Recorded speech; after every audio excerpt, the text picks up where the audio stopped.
Hi, what's your name? Hi, my name's Stephanie Landry. I have 3 kiddos. They're 14, 10, and 18 months. Wow. And we have a very small plot of land, about an acre. We're gardening and preserving. We have 23 chickens. So we sell their eggs to help pay for their food. That's awesome. Yeah, and our goal is to just be as self-sufficient as possible. That's awesome. Do you want to take over the farm when you get big? Yeah? Good idea. You know, you're never going to get close to him, and so I went to the conference room an hour early. There was no one in there. I sat in the front row, and you walked in like a half an hour early. And we had a great chat, and I said, can I come to your farm? And you said, absolutely. Absolutely, yeah. Awesome. Well, since that time, I've turned from an urban gardener in Los Angeles, and now I have 9 acres in Tennessee. Wow. And so, Wow. and so I had a big life change, and I said, Late well, bloomer? yeah, well, it was always called late bloomer because I didn't start gardening until I was in my 50s. So I have my own water source. I have a 10,000-gallon cistern. I have wood stove, and I've developed all this big garden, and so I'm working on it. I think you'd be proud of me. I am proud of you. How are you managing your heavy work schedule? I mean, because you're going all over the place. Speak. I have a great team, That's it. and you just delegate.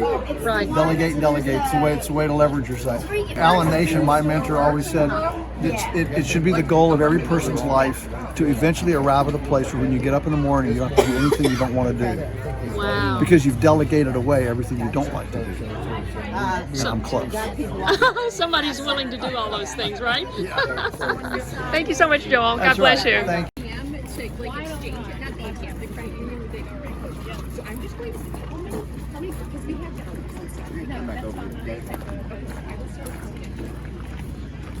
It's a pug plant, and it's good for arthritis. It's good for lymph. I grew up on it. As in, how do you prepare, like, what are you're using the leaves, or you're Well, the leaves are great, like to use like a spinach. You do have to prepare them a certain way. And a lot of, you won't hear anything about this on just like general. It's always toxic, and it's going to jump out and grab you. But I eat the berries for arthritis. I take and dehydrate them so I can have them all winter. Some people will freeze them, but it's the seed that has the medicine in it. The seed is also. Hi, tell me your name. Daryl Patton. And Daryl, what do you do? I am called the Southern Herbalist. I gather herbal medicines from the wild, and I help people with herbal medicines. Right. Do they have to come to you, or you go to them? No, I've had people come to me, and then I do consultations online and by phone. If you ever have any questions or want to come down to North Alabama, I'd love to. Anything else here? I'm going to get some of these because yeah, that salve, I can date it back to at least 1850. 1850. In England, and Tommy Bass's grandparents brought it over to this country when they immigrated. Then it was passed down in the Bass family until I started studying with him in 1984, and he passed the recipe down to me. And I'll pass it down to one person when I finally. Are you making it then? Oh, I've made it for 37 years. Oh, you're making it, but it's his formula. It's right. He's passed away in 1996. Okay. But he passed the recipe down to me, and then I'm going to pass it on down to the next generation. Would this help with persistent skin cancer? Well, you know, can't make those claims, but it's got a long tradition of taking off skin cancers. Yeah? Okay. Just use it alone on clean skin? Right. Just take it several times a day. Just rub a thin coat in. I had a lady that her husband had a basal cell carcinoma on the top of his head. She said, I kept rubbing it on there, and it rose up like an angry volcano. Then the cancer pit came out and then closed back up. And I said, I bet it scared him. And she said, nah, he couldn't see it. But it scared her. She said, no, it didn't scare her. It wasn't her skin cancer. Oh, that's cool. Well, it's great to meet you. Well, thank you. Good. Awesome. Glad to help. These are catawba beans. Catawba beans are for bronchitis, whooping cough, asthma, and the seeds in it are slightly narcotic. You used to smoke that.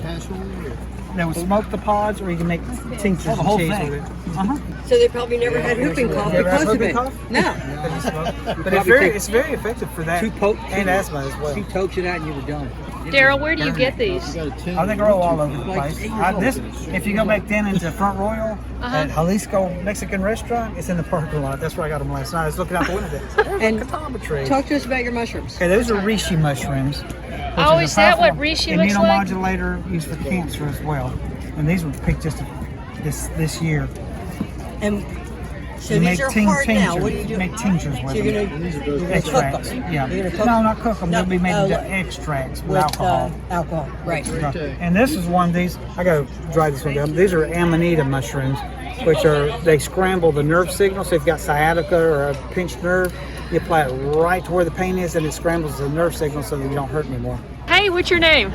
My name's Melon. And what do you do, Melon? Well, I'm a gardener. I'm a canner. I'm a mom. I'm a wife. And I'm a hairstylist. I wish you'd style my hair. I wish you could cut my hair. Whatever you're doing with your hair, keep going. Okay, oh, You're thank doing you. great. Yep. Okay, thank you. It looks great. And who are you? I'm Richard. Hi, Richard, and you belong to Melon. Yes, I do. That's awesome. I'm a retired carpenter, and I'm living the life my wife's provided for me. That's awesome. What are you enjoying seeing at the Homesteaders Conference? I love it all. The people are amazing. It's like coming home. Yeah? And it's a community that is lacking in our world. If the corporations own the industrial farms and they own millions of acres of land, perhaps we can take the corporations down and we can divide that land up. And we could all have a piece of God's earth because this is the promised land. What a great philosophy, huh? Yeah, so she's a great partner for you. She is indeed. Awesome. Well, you guys enjoy everything, and I look forward to seeing you on YouTube. Okay. So do I. Have you ever been on YouTube? I never have. Well, this is a first. See you on Late Bloomer. That sounds great. Awesome. Thank you so much, Kaye. You're welcome. Well, not in there. On the back side.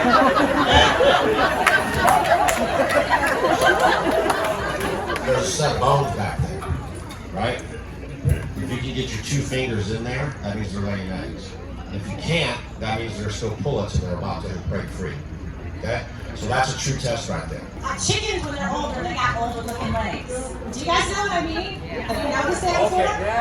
Okay, well, it's these little things that you observe that makes a difference because a younger chicken is going to have smoother, like they have pantyhose on. And then an older chicken has more scaly, like they need lotion legs or something. You know what I mean? It's the truth, right? Come on, guys, help me out. All right, come on, next question. What do you guys like least about the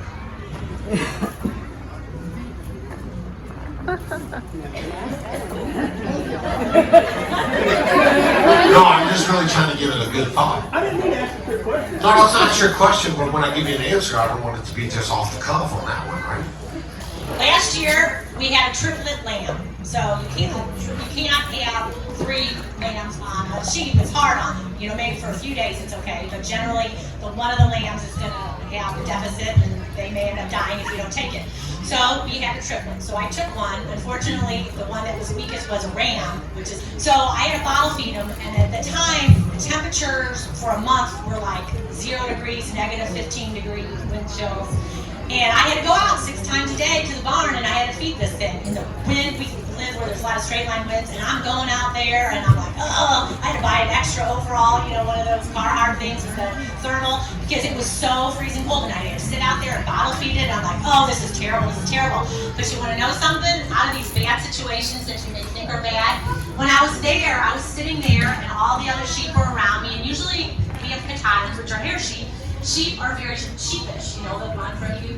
Well, I was in there with them, and I was building this relationship because I was in there so much. Because normally I take care of the sheep fully, right? But I had broken my ribs, she was stepping in, I was building the house. So when I'm in there, you know, it was just beautiful. It was freezing cold, but it was peaceful. You could just see the stars. I was in there, I was kind of making something that wasn't the best situation into something that was wonderful, but I was getting this relationship. The sheep were coming around me. So now I have this great relationship. The sheep come to me now. They don't run away from me all the time. Just from that time I spent hanging out with them. And I always think about, you know, like Jane Goodall and the people that would hang out with animals. I mean, it's a wonderful thing, you know. If you don't do it, just kind of hang out with your animals and just sit and watch them. So that was one thing that was not good for me, but I turned it into something that was wonderful. And I think a lot of it is your attitude and how you deal with things. That's what I was just getting ready to say. We're kind of the bad people to ask that question to. Like, my mind doesn't work like that. You know what I mean? Because I've been in sales since 15. Did you hear the story? I left home at 15. I've been in sales my whole life. door-to-door sales. So I'm kind of programmed, right?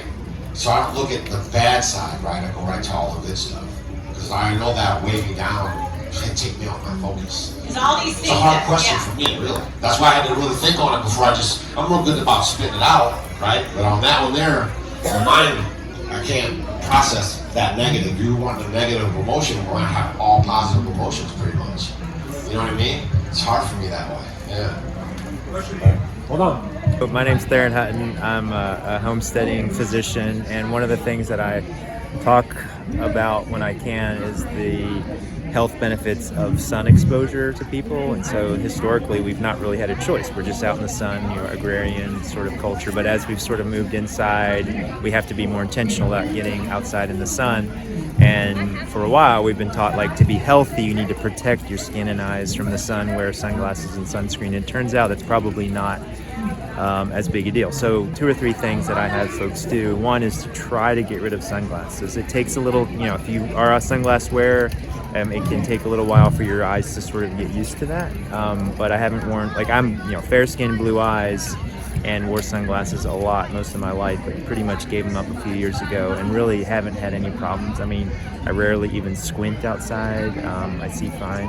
Our skin. So our skin is the biggest organ on our body, and it has chemicals in it, melanin and things like that, to protect our skin.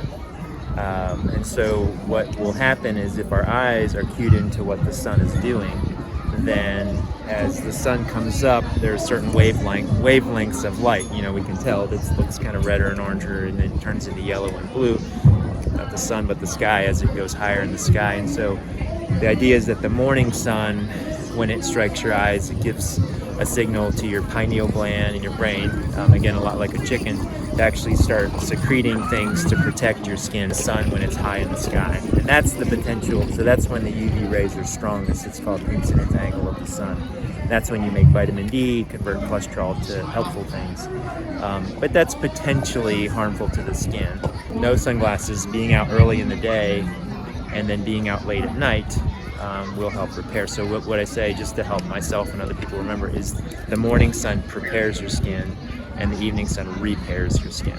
And so, be careful. You can still get sunburned. So I also tell people, develop it's called a solar callus. So just like you get calluses on your hands, you start in April or wherever, and you start going out in the sun more and more, as much skin as your neighbors will tolerate.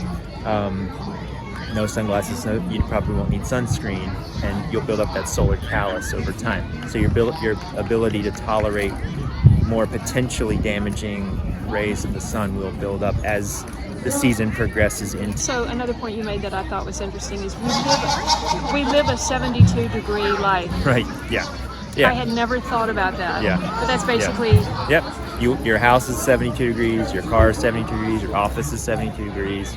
My friend has a sauna cryo place, and he's got a shirt that he made up. It's like, our comfort is killing us, right? And essentially that's what. So you say sleep cold. Sleep cold if you can. I mean, sometimes you can. Yeah. Sleep Can't cold. get to sleep if you're so cold. Right. Yeah. But we've actually shown, and again, I understand it's not easy to do this sometimes, and if your choice is cold air conditioning or nothing, I'd say probably nothing, honestly, but I certainly wouldn't try to make it hot in your house when you're going to sleep. No. But yeah, our bodies, they burn fat better, they sleep better. So there's actually been good studies showing that if people have insomnia, they just can't sleep, and you put a cold cap on them, and you get their head and brain down to in the 60s. Uh-huh. Well, not internally, but externally. Uh-huh. It'll cool their brain a little bit, a degree or so. Uh-huh. They almost can't stay awake. My mother grew up poor, and there were 3 of them in one double bed, and no heat. And so when the fire went out, Lots of blankets snuggled together and quilts, handmade quilts, and Yep. she said they'd wake up in the morning, there would be ice on the quilt.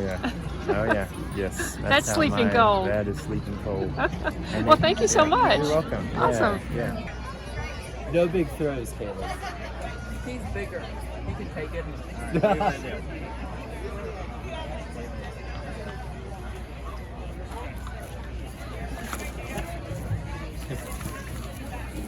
Whoops. Uh-oh. Who's winning, John? Well, there's a weight difference here, a size difference. So, John, this is jujitsu? Yeah, jiu-jitsu. Caleb trains judo primarily. But we cross-train jiu-jitsu, and they're like sister disciplines.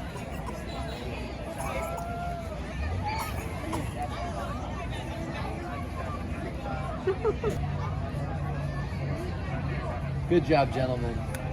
So this couple comes up to me yesterday, and they're like, Anybody who thinks that that labyrinth of government inspection and oversight is keeping us safe in our food system is living with your head in the sand. That does not keep us safe. If you know our battles, the government's tried to close us down. They tried to close down our chicken processing. They impounded our whole year's supply of beef one year and accused us of illegal selling beef. And the biggest struggle has been government, and when the nation goes nuts because they're going to shut down the government. I say, shut down the government. That's fine with me. They haven't done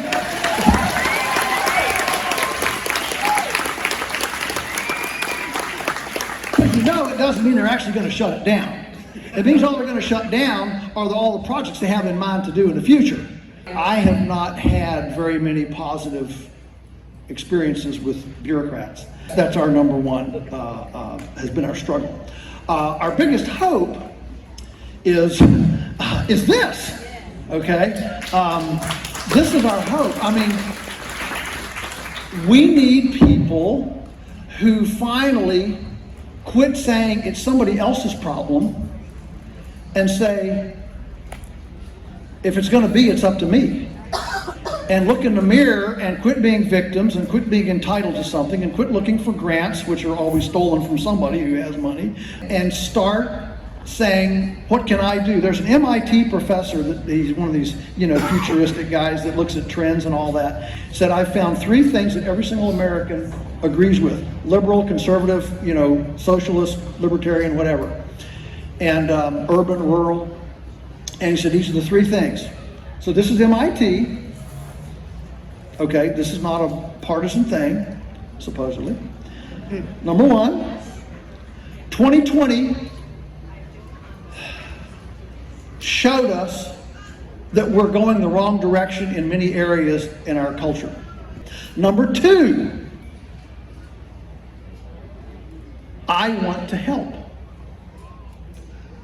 Nobody wants to add to the problems. I mean, I'm sure somebody does. But for the most part, even people you disagree with politically don't want to be a problem. They want to help. All right? So he said we all want to help. They want our chickens to get sick so that they can eliminate outdoor chickens. I can tell you that, okay? And so we better be on our best behavior so we don't have dirt spots. We don't have that, so that the animals will stay healthy and not be a vector for the stuff that brought diseases in the past. Okay? All right. My time is done. May all of your carrots grow long and straight. May your tomatoes be large but not pithy. May your radishes be large, not get ahead of myself. Radishes be large and not pithy. May tomato blossom end rot affect your Monsanto neighbor's tomatoes. May the coyotes be struck blind at your pasture chickens. May all of your culinary experiments be delectably palatable. May the rain fall gently on your fields, the wind be always at your back, your children rise and call you blessed, and may we all make our nest a better place than we inherited. God bless you. Thank you very much.